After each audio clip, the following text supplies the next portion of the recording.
அது ஒரு சின்ன கிராமம். மதியம் உச்சியில சூரியன் நெருப்பாள்ளி கொட்டிக்கிட்டு இருந்தான். ஊர்ல ஒரு ஓரமா இருந்த சின்ன குடிசையில ராமையாவும் அவருடைய மனைவியான சீதாவும் இருந்தாங்க. அவங்களுடைய வறுமை அந்த வெயிலை விட ரொம்ப மோசமா இருந்துச்சு. சீதா, வெளியில வெயில் ரொம்ப அதிகமா இருக்கு. வெளியில கால் எடுத்து வைக்கவே கஷ்டமா இருக்கு. பூமியே வாடி வதங்கி போச்சு. ஆமா, சாப்பிட எதனா இருக்கா? என்னங்க இருக்கு? நேத்து மிச்சமான சாப்பாடு கொஞ்சம் இருக்கு.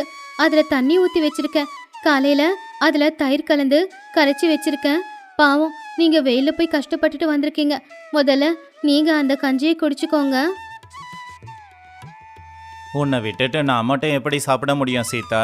உன் முகத்தை பார்த்தாலே தெரியுது பசியோட இருக்கன்னு. கஞ்சியா இருந்தாலும் பரவாயில்ல, பாதி பாதி குடிச்சாலாவது பசி தீரும். நம்ம உயிரை காப்பாத்திக்கலாம். எனக்கு ஒன்றும் பசி எடுக்கலங்க, நீங்க சாப்பிடுங்க. ஆனா அந்த கடவுள் எதுக்கு தான் நமக்கு இவ்வளோ கஷ்டத்தை கொடுக்குறானோ அப்படின்னு எனக்கு ரொம்ப கவலையா இருக்கு. நாம என்ன தப்பு பண்ணோன்னு நமக்கு இந்த அளவுக்கு கஷ்டத்தை அவன் கொடுத்துக்கிட்டு இருக்கான்.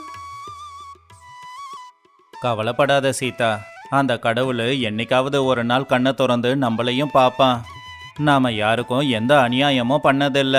நிச்சயமா அவன் நமக்கு உதவி பண்ணுவான். அதுக்குள்ள அவங்க வீட்டு வாசலுக்கு யாரோ வந்த மாதிரி சத்தம் கேட்டுச்சு. ராமையா, ஓ ராமையா, வீட்டில் தான் இருக்கியா? யார் அது? எங்கேயோ கேட்ட குரல் மாதிரி தான் தெரியுது. சீதா, யாரு வந்திருக்காங்கன்னு போய் பாரு. யாருன்னு சொல்லு. இத பாக்குறீங்க. சீதா வெளியில வந்து, ஐயா, நீங்க யாரு? இந்த வெயில்ல வந்திருக்கீங்க? யாரு தேடி வந்திருக்கீங்க? என் அடையாளம் தெரியலையாமா? என் பேரு ரங்கையா. உன் புருஷனுக்கு அண்ணா முறை வேணும். இது என் மனைவி லக்ஷ்மி. நாங்க பக்கத்தூர்ல இருந்து வரோம். ஐயோ, நீங்களா? என்ன மன்னிச்சிடுங்க. பல வருஷத்துக்கு முன்னாடி கல்யாணம் ஆனது இல்லையா, அதனாலதான் முகங்கள் எல்லாம் சரியா தெரிய மாட்டேங்குது. உள்ள வாங்க, உள்ள வாங்கக்கா. அவருக்கு நீங்க வந்தது தெரியாது. இருங்க, அவரை கூப்பிடுறேன். ஏங்க, கொஞ்சம் வெளியில வந்து பாருங்க. உங்க மாமா ரங்கையா வந்திருக்காருங்க. அட அண்ணனா, வாண்ண. என்னண்ணா இந்த வெயில்ல வந்திருக்க? வெயில் குறைஞ்சதுக்கு அப்புறமா வந்திருக்கலாம் இல்லையா? அண்ணி வாங்க, எப்படி இருக்கீங்க? வாங்க, வந்து உட்காருங்க. சீதா, ஒரு பாயை கொண்டு வந்து போடு. அப்படியே அவரு கால் கழுவ தண்ணிய கொடு. இந்தாங்க, பாய் போட்டுட்டேன். இந்த தண்ணியால காலை கழுவிட்டு வந்து உட்காருங்க. காலை சூடா இருக்க போது. ரொம்ப சந்தோஷம் சீதா. வெயில்ல நடந்து வந்ததுல கால்ல கொப்பலும் வந்துருச்சு. இந்த தண்ணியை ஊத்தும் போதுதான் அந்த எரிச்சலே அடங்குதுன்னா பாத்துக்கோ. ஒன்றும் இல்லை ராமையா, பக்கத்தூரில் ஒரு விசேஷத்துக்கு வந்தோம். அப்படியே உன்னையும் பார்க்கலான்னு வந்தோம். ஆமாம், உன்னோட வாழ்க்கை எப்படி போகுது? என்னென்ன செய்யறது? வெயில் ரொம்ப அதிகமாக இருக்கிறதால விவசாயத்தை பண்ண முடியலை. எப்படா மழை வரும்னு ஆகாயத்தை பார்த்து காத்துக்கிட்டு இருக்கோம். மற்றபடி நாங்கள் நல்லா தான் இருக்கோம். ரொம்ப நாளைக்கு அப்புறம் நீங்கள் என் வீட்டுக்கு வந்தது எங்களுக்கு ரொம்ப சந்தோஷம். என்ன பண்றது ராமையா, எல்லாருக்கும் காலம் ஒரே மாதிரி இருக்காதுல்ல. கஷ்டங்கள் எல்லாம் போய் கடவுளோட கருணையால நல்ல நாளும் வர விடு. மாமா, அக்கா, முதல்ல இந்த தண்ணியை குடிங்க. நான் உங்களுக்கு போய் சில்லுன்னு தண்ணியில வெல்லம் போட்டு பானகம் செஞ்சு கொண்டு வந்து கொடுக்குறேன்.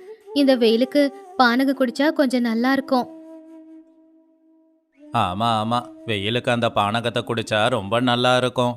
வயிற்றுக்கும் குளிர்ச்சியா இருக்கும், வெயிலும் தெரியாது. ஏங்க, கொஞ்சம் உள்ள வரீங்களா? உங்ககிட்ட நான் ஒன்று பேசணும். என்ன சீதா, என்ன ஆச்சு? வெளியில அவங்க 2 பேரும் உட்காந்துக்கிட்டு இருக்காங்க. நீ அவசரமா உள்ள வர சொல்லியிருக்க. என்னங்க, மாமாவும் அக்காவும் மதியம் சாப்பாட்டு நேரத்துக்கு வந்திருக்காங்க. பாவம், வெயில்ல ரொம்ப தூரம் நடந்து வந்திருக்காங்க. அதனால அசதியாவும் பசியோடவும் இருப்பாங்க. இப்ப அவங்களுக்கு சாப்பாட்டுக்கு என்னங்க பண்றது? ஆமா சீதா, நம்ம வீட்டுக்கு வந்தவங்கள பட்டினியா திருப்பி அனுப்பக்கூடாது. ஆனா நம்ம வீட்டுல சமைக்கிறதுக்கு எதுவுமே இல்லையே. வீட்டுல இருக்கிறது கொஞ்சோண்டு கஞ்சி தானே நீ தானே சொன்ன. அதுதான் என்னோட கவலையும். இருக்கிறது கொஞ்சோண்டு சாப்பாடு, கொஞ்சம் மோரு, தொட்டுக்கிறதுக்கு 2 துண்டு மாங்காய் ஊறுகாய் மட்டும்தான். அதை அவங்களுக்கு கொடுத்துட்டா அப்புறம் நமக்கு சாப்பிட எதுவும் இருக்காது. நீங்க வேற காலையில இருந்து எதுவுமே சாப்பிடலீங்களே. பரவாயில்ல சீதா, வீட்டுக்கு வந்தவங்கள பட்டினியா அனுப்பிட்டு நாம இருக்கிற சாப்பாடை சாப்பிட்டா அந்த கடவுள் கூட நம்மள மன்னிக்க மாட்டாரு. எனக்குன்னு எடுத்து வச்ச சாப்பாடை அவங்களுக்கே கொடு. அவங்க சாப்பிட்டுட்டு போகட்டும். ஒரு நாள் தானே, நாம தண்ணியை குடிச்சு வயிற்ற நிரப்பிக்கலாம். இன்னைக்கு ஒரு நாள் எனக்காக நீ பொறுத்துக்கோ. எனக்கு எதுவும் பிரச்சனை இல்லைங்க. நான் இதை செய்ய தயாரா தான் இருக்கேன். ஆனா உங்களை நினைச்சாதாங்க எனக்கு ரொம்ப மனசுக்கு கஷ்டமா இருக்கு. எனக்கு தெரிஞ்ச நீங்களும் கொஞ்சோண்டு சாப்பிட்டிருந்தா மனசு நிம்மதியா இருந்திருக்கும். பைத்தியக்காரி, பொம்பளை நீ உன்னாலேயே பசியை தாங்கிக்க முடியும்னா ஆம்பளை நான் என்னால் தாங்கிக்க முடியாதா? முதல்ல வந்தவங்களுக்கு சாப்பாடை போடு. ஆனால் நம்முடைய நிலைமை அவங்களுக்கு தெரியாமல் பார்த்துக்கணும். அவங்க எதனா கேட்டா நாங்கள் இப்போ தான் சாப்பிட்டோன்னு சொல்லிக்கலாம். ராமையா மறுபடியும் அவங்க பக்கத்துல வந்து உக்காந்தான். அப்புறம் அண்ணே, உங்கள் ஊரில் மழையெல்லாம் எப்படி பெய்யுது? ஆடு மாடெல்லாம் நல்லா இருக்கா அண்ணே? எங்கள் ஊரில் எந்த பிரச்சனையும் இல்லை. ஆடு மாடெல்லாம் நல்லா இருக்கு, மழையும் நல்லா தான் பெய்யுது. எங்களுக்கு கவலையெல்லாம் உன்னை பற்றினது மட்டும்தான். அப்பதான் சீதா உள்ள இருந்து வந்து, மாமா, அக்கா, உங்களுக்கு சாப்பாடு நான் தயார் பண்ணிட்டேன், வாங்க வந்து உட்காந்து சாப்பிடுங்க. ஐயோ, எதுக்குமா சீதா இவ்வளோ கஷ்டப்படுற? நாங்கள் சும்மா வந்து பார்த்துட்டு தாகத்துக்கு தண்ணியை குடிச்சிட்டு போலான்னு நினச்சோம். அதுக்குள்ள சாப்பாடா? ஆமா சீதா, எதுக்காக இப்படி பரபரன்னு இருக்க? நான் ஒன்னும் உங்க வீட்டுக்கு இன்னைக்கு சாப்பிட்றதுக்காக வரலையே. என்னங்க அண்ணி, நீங்கள் வர்றது என்னைக்காவது ஒரு நாள். அப்படி வர்றவங்கள பட்டினியா அனுப்ப முடியுமா? அதான் சீதாவை சாப்பாடு செய்ய சொல்லி சொன்னேன். 2 பேரும் வாங்க, வந்து உக்காந்து சாப்பிடுங்க. சரி ராமையா, விருப்பப்பட்டு கேட்குற, மறுக்க முடியல. வா லக்ஷ்மி, சாப்பிடலாம். இந்தாங்கண்ண, வீட்டுல தட்டு இல்ல. வீட்டுக்கு வந்தவங்களுக்கு வாழை இலையில பரிமாறுறது எங்க வழக்கம். வாழை இலையில தண்ணி தெளிச்சுக்கோங்க. ஆமா, வீடே மணமணுக்குதே. என்ன சமையல் செஞ்சிருக்க சீதா? ஐயோ, நான் எதுவுமே செய்யலக்கா. இந்த வெயிலுக்கு வயிற்றுக்கு நல்லதான்னு சொல்லி கொஞ்சம் நேத்து வடிச்ச சாப்பாட்டுல தண்ணி ஊத்தி வச்சிருந்தேன். அதுல மோர் கலந்து கொண்டு வந்திருக்கேன். தொட்டுக்கிறதுக்கு மாங்காய் ஊறுகாய் இருக்கு. நாங்க ஏழைங்க, எங்க வீட்டுல இதுதான் இருக்கும். எதுவும் தப்பா நினைச்சுக்காம சாப்பிடுங்கக்கா. அட, இதில் என்ன இருக்குமா? பசின்னு வரும்போது யாரும் விருந்து சாப்பாடு கேட்க மாட்டாங்க. தயிர் சோறுலையே சொர்க்கம் கண்ணுக்கு தெரியும். நீ போடுமா. சாப்பிடுங்க மாமா, சாப்பிடுங்கக்கா. நீங்க சங்கோச்சப்படாதீங்க. ஆனா சீதா, எங்களுக்கு மட்டும் சாப்பாடு பரிமாறி இருக்க. அப்ப நீங்களும் தான் சாப்பிட்டுருக்க மாட்டீங்க இல்லையா? நீங்களும் சாப்பிடுங்க. ஐயோ இல்லைங்க அண்ணி, நீங்கள் 2 பேரும் வர்றதுக்கு கொஞ்சம் முன்னாடி தான் நாங்கள் 2 பேரும் பேசிக்கிட்டே சாப்பிட்டுக்கிட்டு இருந்தோம். நீங்கள் வயிறார சாப்பிடுங்க. நாங்கள் 2 பேருமே ஏற்கனவே சாப்பிட்டுட்டோம். அடடா சீதா, சும்மா சொல்லக்கூடாது. இந்த வெயிலுக்கு இந்த தயிர் சோறு வயிற்றுக்குள்ள ஜில்லுன்னு இறங்குது. கூட இந்த ஊறுகாய் இருக்கே, அமிர்தம் மாதிரி இருக்கு.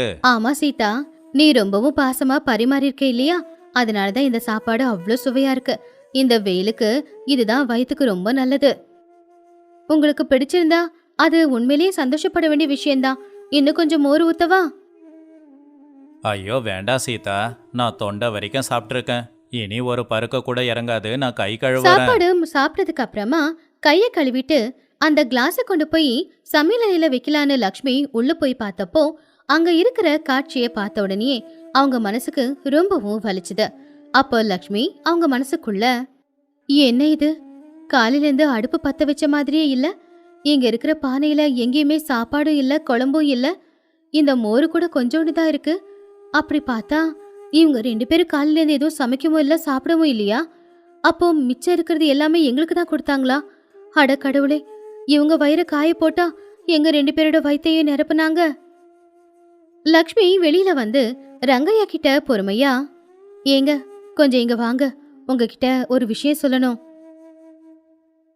என்ன லக்ஷ்மி, என்னாச்சு? என் முகம் வாடி போயிருக்கு. அவங்க எதனா உன்னை சொல்லிட்டாங்களா? ஐயோ நீங்க வேறங்க, அவங்க போய் நம்மள எதுவும் சொல்றதுக்கு. அவங்க பாவங்க. நான் சமையலறையில போய் பார்த்தப்போ அங்க சமைக்கிறதுக்கு தேவையான எந்த பொருளும் இல்ல. காலையில இருந்து அடுப்பு பத்த வச்ச மாதிரியும் இல்ல. 2 பேரும் அவங்களுக்காக சாப்பிட வச்சிருந்த சாப்பாடு தான் நமக்கு கொடுத்துருக்காங்க. பாவங்க, அவங்க 2 பேரும் காலையில இருந்து எதுவுமே சாப்பிடல போல. நீ என்ன சொல்ற? உண்மையாவா? அவங்க எதுவும் சாப்பிடாமலா நமக்கு சாப்பாடு போட்டாங்க? ஆமாங்க, அதானே சொல்லிக்கிட்டு இருக்கேன். அவங்க வயித்த காய போட்டுட்டு தாங்க நம்ம வயிறு நிரப்பியிருக்காங்க. ராமையா, ராமையா, கொஞ்சம் இங்க வா. சொல்லுங்க அண்ணன், என்னாச்சுன்னு? எதுனா வேணுமா? எதுக்காகடா என் மனசை இப்படி காயப்படுத்துற? ஏன் இப்படி ஒரு தப்பை பண்ணீங்க? நீங்க சாப்பிட வச்சிருந்த சாப்பாடை எதுக்கு எனக்கு கொடுத்தீங்க? பேசாம நீங்க சாப்பிட்ருக்கலாம்ல. ஐயோ அண்ணன், ஏன்னா இப்படியெல்லாம் பேசுற? நாங்க ஏற்கனவே சாப்பிட்டுட்டோண்ண. சும்மா இரு ராமையா, பொய் சொல்லாத.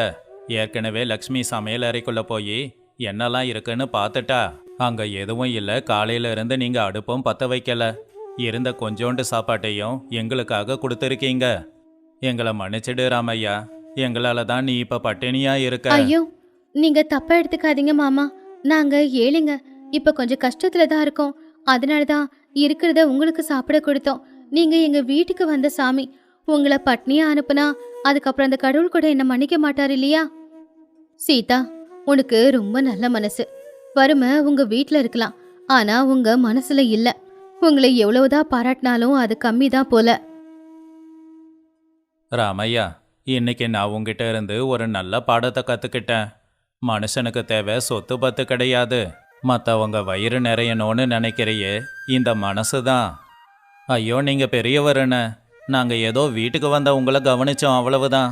இதுல பெருசா எதுவும் இல்லை. இல்ல ராமையா, நீ உண்மையிலேயே பெரிய மனுஷன். எங்களை நல்லபடியா கவனிச்ச. ஒன்று பண்றியா? பக்கத்து ஊரில் எனக்கு ஒரு விவசாயம் சம்பந்தப்பட்ட ஆஃபீஸ் இருக்கு. அங்க ஒரு சின்ன வேலை இருக்கு. அதில் வந்து சேர்ந்துக்கிறியா? அங்க கணக்கு வழக்கு நீ தான் பார்க்கணும். அங்கேயே நீங்க தங்க ஒரு வீட்டுக்கும் ஏற்பாடு பண்றேன். நீயும் சீதாவும் அங்கேயே வந்துடுங்க. அங்கேயே இருந்து வேலையை பாருங்க. நீங்க அங்க வந்து தங்குறதுக்கான ஏற்பாடுகளை நான் உடனே செய்யறேன். அண்ணே, உண்மையாவா அண்ணே? என்னோட கஷ்டத்தை தீக்கிறதுக்காக அந்த கடவுள் தான் உன் உருவத்துல வந்திருக்காரு. அக்கா, நீங்க செஞ்ச உதவியை இந்த ஜன்மத்துக்கு நாங்க மறக்க மாட்டோம்க்கா. அது உதவி இல்ல சீதா, உன் நல்ல மனசுக்கு கடவுள் கொடுத்திருக்கிற பரிசு. நீங்க பட்னியா இருந்து எங்க பசியை ஆத்துனீங்களே, உங்களை அந்த கடவுள் கைவிட்ட மாட்டார் இல்லையா? சரி ராமையா, நான் கிளம்புறேன். நீங்க அங்க வந்து தங்குறதுக்கு ஏற்பாடு பண்ணணும் இல்லையா? நாளைக்கு காலையில நீங்க 2 பேரும் ஊருக்கு வரணும். சரிங்க அண்ணே, நாளைக்கு காலையில கண்டிப்பா வந்துடுவோம். அவங்க வீட்டுல எதுவுமே இல்லாத நேரத்துல வீட்டுக்கு வந்த சொந்த பந்தங்களை அவங்க பட்னியை அனுப்பக்கூடாது அப்படின்னு நினைச்ச அந்த புருஷ பொண்டாட்டியோட எண்ணம் தான் இன்னைக்கு அவங்களுடைய வாழ்க்கைய மாத்தி இருக்கு. எந்த ஒரு எதிர்பார்ப்பும் இல்லாம, எந்த ஒரு லாபத்துக்காகவும் நினைக்காம, சுயநலமே இல்லாம நாம செய்யற ஒரு விஷயம் என்னைக்குமே நமக்கு நிறைய பலன்களை கொடுக்கும் அப்படிங்கறத ராமையா சீதா 2 பேரும் இந்த கதை மூலம் நமக்கு சொல்லிருக்காங்க. Check out these awesome videos and don't forget to subscribe. See you next time.